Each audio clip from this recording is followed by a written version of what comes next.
நண்பர்களே, நீங்கள் பார்த்து கொண்டு இருப்பது உங்கள் கௌசிக ரிவ்யூஸ். சரி, வாங்க வீடியோக்குள்ள போய் என்னென்ன நடக்க போகுது அப்படின்ற இன்ட்ரெஸ்டிங்கான விஷயத்தை தான் நீங்க இந்த வீடியோல பார்த்து தெரிஞ்சுக்க போறீங்க. அதுக்கு முன்னாடி உங்களுக்கு இன்னொரு இன்ட்ரெஸ்டிங்கான விஷயத்தை பத்தி தாங்க பேச வந்துடும். அப்படி என்ன பேச போறோம், அப்படி என்ன நடக்க போகுது அப்படின்னு சொல்லிட்டு பாத்தீங்கன்னா அது வேற எது இல்லைங்க. நம்ம கதிரேசன் இருக்காருல்ல, அவர் வந்து ஆடடா கதிரேசா கதிரேசா கதிரேசா வாயா வாயா வாயா தலைவா, உனக்காக தான் தலைவா இத்தனை நாளா காத்துன்னு அப்படின்ற மாதிரி ஒரு பக்கம் சர்ப்ரைஸான ஒரு விஷயத்த செஞ்சுட்டாரு. அப்படி என்னடா பண்ணாரு நம்ம கதிரேசன் அப்படின்னு சொல்லிட்டு பாத்தீங்கன்னா நேர போறாரு ஹாஸ்பிட்டலுக்கு. நம்ம மல்லி மிரட்னு இருக்காங்களா, அந்த சமயத்துல மல்லியை ஓரம் கட்டிட்டு அந்த 2 நர்ஸையும் மறுபக்கம் அந்த எல்லாத்தையும் நான் தான் மெயின்டைன் பண்றேன் அப்படின்னு சொல்லிட்டு ரூம் சர்வீஸ் பாய் அவர் சொல்றான். அவன் செவில் மேலே ஒரு அடி உழுது. மவனை இங்கதான் என்னோட பேத்தி இருக்கான்னு எனக்கு நல்லா தெரிய வந்துச்சு. என் பேத்தி இப்ப குடுக்குறியா இல்ல வாயெல்லாம் ஒட்டைக்கிட்டா அப்படின்னு சொல்லிட்டு கேட்டதும், சார் சார் சார் சார் மன்னிச்சிருங்க சார், எங்க இருக்காங்கன்னு சொல்லிடுங்க சார், நீ விட்டுருங்க சார் அப்படின்னு சொல்லிட்டு அப்படியே பயப்படுறான் ஒரு பக்கம். டேய், நான் உன் கண்ணில் அந்த பயத்தை பார்த்துட்டேன், இதுக்கு மேல உன்னால தப்பிக்க முடியாது அப்படின்ற மாதிரி தான் ஒரு பக்கம் பயத்துல துடிக்க ஆரம்பிச்சிட்டான். உடனே பாக்கணுமே நம்ம மல்லி இருக்காங்களா, அவங்க வந்து ஒரு பக்கம் கதிரேசன் ஷாக்கிங்கா பாக்குறாரு.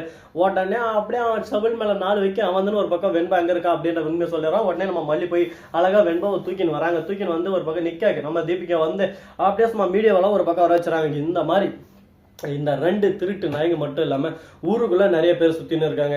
இப்ப இருக்கிற காலகட்டத்துல குழந்தைகளை நாம தான் நம்ம பிள்ளைங்களா சேஃபா பாத்துக்கணும். அதுக்கேற்ற மாதிரி நீங்க தான் சொல்லி தந்து வளர்க்கணும். அதை முக்கியமா தெரிஞ்சுக்கோங்க. தேவையில்லாம உங்களோட இப்ப இருக்கிற ஜென்ரேஷன் எல்லாமே பாத்தீங்கன்னா மொபைலை வச்சுன்னு ஒரு பக்கம் அப்படின்னு சொல்லிட்டு எங்க போனாலும் பாத்துன்னு இருக்கிறதா வேலை. கூட யாரான குழந்தைங்க அந்த மாதிரி வந்தா மொபைலை தவிர்த்துட்டு அவங்க கூட டைம் ஸ்பெண்ட் பண்ணணும், அவங்கள பத்திரமா பாத்துக்கணும் அப்படின்றத மைண்ட்ல நல்லா ஏத்திக்கோங்க, கிளியரா ஏத்திக்கோங்க.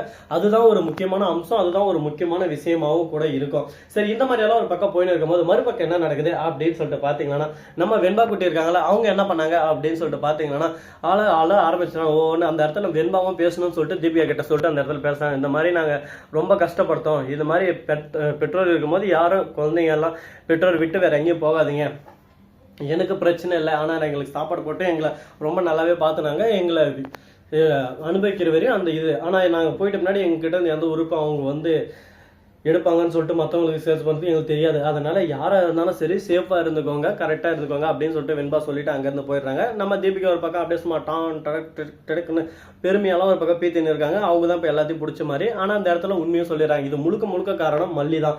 மல்லியோட எஃபெக்ட்னால தான் இந்த இடத்துல முழுக்க இந்த ரவுடிங்களெல்லாம் பிடிக்க முடிஞ்சு. மல்லி தான் இதுக்கு முழுக்க எஃபெக்ட் போட்டாங்க அப்படின்னு சொல்லிட்டு மல்லி பேரை சொல்லிடுறாங்க. தீபிகா பார்த்து அப்படியே சும்மா ஆச்சரியப்படுறாங்க. மல்லி தான் ஏன் இதெல்லாம் அப்படின்னு சொல்லிட்டு கேட்க உடனே பார்க்கணுமே அந்த இடத்துல நம்ம மல்லியும் சொல்லிட்டு போலீஸ் அதிகாரி யாருமே எனக்கு அவ்வளோ சப்போர்ட் பண்ணலாம், ஆனால் தீபிகா ரொம்ப சப்போர்ட் பண்ணாங்க, ரொம்ப எனக்கு உறுதுணையாக இருந்தாங்க.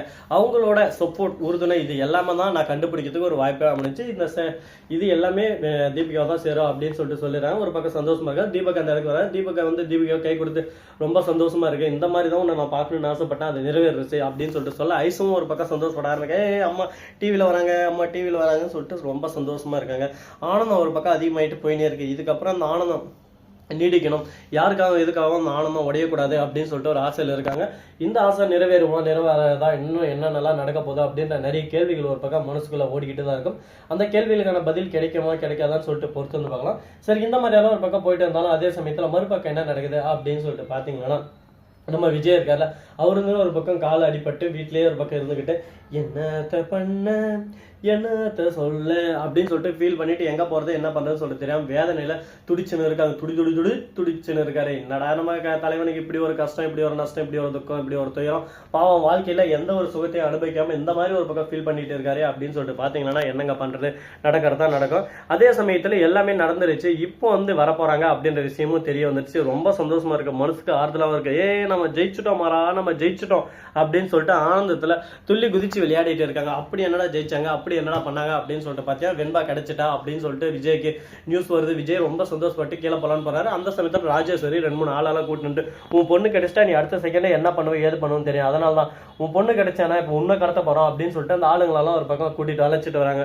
உடனே என்ன பண்றது ஏது பண்றதுன்னு சொல்லிட்டு தெரியாம பயத்துல அப்படியே சும்மா திணறி போயிடுறாங்க ஒரு பக்கம். ஐயோ என்னடா இது, ராஜேஸ்வரி இப்படியெல்லாம் பண்ணுவாங்க, சரியான கேடு கட்டவளா இருக்காரு, கேடு கட்டவும் முக்கியமான கேடு கட்டவடா. அப்பா இவ்வளவு அடிச்சு ஃபர்ஸ்ட் ஓரமா கரைக்கணும். விஜய் சண்டை போட முயற்சி பண்றாரு. அந்த சமயத்துல அந்த உள்ள நம்ம மல்லி மறுபக்கம் வெண்பாலாம் வந்து அப்பா அப்படின்னு சொல்லிட்டு அப்பா கிட்ட ஓடிடுறாங்க. உடனே இந்த ரவுடிங்க எல்லாம் ஒரு பக்கம் துண்டா காண துணியா காண அளவுறா சமையன் வெளியே ஓட ராஜேஸ்வரி தலைமுடியை பிடிச்சு கிட்ட கிட்ட கிட்ட கிட்ட கிட்ட கிட்ட கிட்ட கிட்ட கிட்ட கிட்ட கிட்ட கிட்ட கிட்ட கிட்டன்னு ஆட்டி அவளை அப்படியே சும்மா ஓரம் தூக்கி போட்டுறாங்க. ராஜேஸ்வரி பக்கம் உன்னை சும்மா விட மாட்டேன் நீ மல்லி அப்படின்னு சொல்ல இன்னைக்கு மேல நான் உன்னை சும்மா விட்டேன்னா சரி, என் பொண்ணே கிடைச்சிட்டா, இதுக்கப்புறம் உனக்கு என்னடி போட்டே வேலையை பார்த்துட்டு அப்படின்ற மாதிரி ஒரு பக்கம் சண்டை போட ஆரம்பிச்சிட்டாங்க. இப்போ ஒரு பக்கம் சண்டைகள் சர்ச்சைகள் இந்த மாதிரி நிறைய விஷயங்கள்லாம் கேவலமான ஒரு சுச்சுவேஷனில் தான் இப்போதைக்கு போயிட்டு இருக்கு. பார்ப்போம் இன்னும் என்னெல்லாம் நடக்க போகுது, எப்படியெல்லாம் அப்டேட் பண்ண போகிறாங்கன்னு சொல்லிட்டு பொறுத்து வந்து பார்த்தா தெரிய போகுது. அது மட்டும் இல்லாமல் நம்ம தீபக் இருக்காரு, அவர் வந்து ஐஸ் கிட்ட சொல்லிருக்காங்க, வெண்பா ரொம்ப நல்லவ, வெண்பா கிட்ட பேசு, வெண்பா உன் மேலே அளவு கடந்த பாசம் வச்சுன்னு இருக்கா அப்படின்னு சொல்லிட்டு எல்லாத்தையும் சொல்கிறாங்க. நம்ம தீபிகாவும் எடுத்து சொல்கிறாங்க, ஏன் மேல் தாண்டா தங்கம் தப்பு, நான் தான் உன் மனசில் தேவையில்லாமல் ஒரு பக்கம் வன்மத்தை வளர்த்து விட்டேன் அப்படின்னு சொல்லிட்டு தீபிகாவும் சொல்லியிருக்காங்க. அதை கேட்டதும் சரிம்மா நான் பேசுகிறேன் அப்படின்னு சொல்லிட்டு ஒரு முடிவு எடுக்கிறாங்க நம்ம ஐசுக்குட்டி போய் வெண்பா கிட்ட பேசினா வெண்பாவுக்கு ரொம்ப சந்தோஷமாக இருக்கும். எப்படியோ ஒன்று எல்லாரும் ஒன்று சேர்ந்துட்டாங்க அப்படின்ற ஒரு ஃபீல் வரும். இந்த ஃபீல் ஒரு நல்ல ஃபீலாக இருக்குமா இருக்காதா, இதுக்கப்புறம் என்னென்ன நடக்க போகுது, எது நடக்க போகுது அப்படின்னு சொல்லிட்டு பொறுத்து வந்து பார்க்கலாம். ஒரு பக்கம் கை கால் எல்லாமே ஹெவி ஒர்க்கு நேற்று ஃபுல்லாகவே போயிட்டு நார்மலாக ஒரு இடத்துல வந்து எலக்ட்ரிஷியன் ஒர்க்கு, அந்த இடத்துல ப்ளம்பிங் ஒர்க்கும் அப்படி இருந்துச்சு. ரெண்டுத்தையும் ஒரு பக்கம் மாற்றி செய்யறதுக்குள்ள டயர்ட். இந்த மாதிரி உங்கள் எதனா எலக்ட்ரிஷியன் ஒர்க், ப்ளம்பிங் ஒர்க், வேறு எதனா அனதர் ஒர்க் இருந்தால் சொல்லுங்கள், சிறப்பாக செஞ்சு கொடுத்துடலாம். நம்பினோர் கைவிட மாட்டார். இந்த வீடியோ பிடிச்சிருந்தா லைக் பண்ணுங்கள், கமெண்ட் பண்ணுங்கள், ஷேர் பண்ணுங்கள், டிண்டிங் பெல்லை தட்டி விட்டு போங்க. அப்போ தான் நான் போகிற அடுத்தடுத்த வீடியோ உங்களுக்கு உடனுக்குடன் நோட்டிஃபிகேஷனில் வந்து கொண்டே இருக்கும். மிக்க நன்றி. தேங்க்ஸ் ஃபார் வாட்சிங். Tata, see you. நன்றி, வணக்கம், வந்தனம், வருக தருக. குட்டி